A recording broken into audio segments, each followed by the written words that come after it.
Hello guys, welcome back to my another mini blog. তো সবাইকে শুভ মহালয়ার প্রীতি ও শুভেচ্ছা, অনেক অনেক ভালোবাসা। আশা করি সবার পুজো অনেক ভালো কাটুক, সুস্থভাবে কাটুক।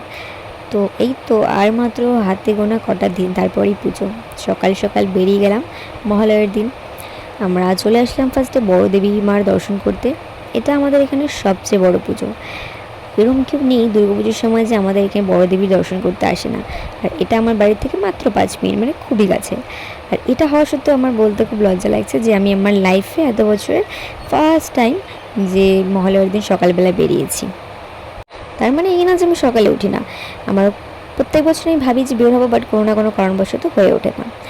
বাট আমি জানি না, আমি হয়তো এতটাই মানে আমার এরকম একজন ব্যক্তি যে লাইফের কোনো কিছু নিয়ে এক্সাইটমেন্ট থাকে না, সেরকম কিছু, সে বার্থডে হোক কি পুজো হোক, তাই হয়তো আমার লাইফে সব কিছু এত লেট।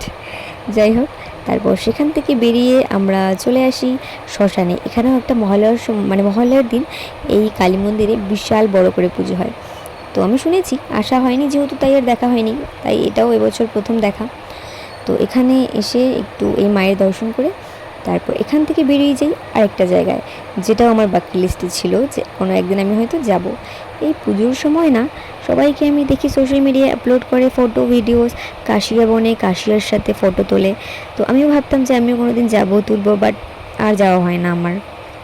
বছর যখন সব ঘুরছি তো এখানে কেন না, তারপর চলে যাই যেখানে আর কি হয়।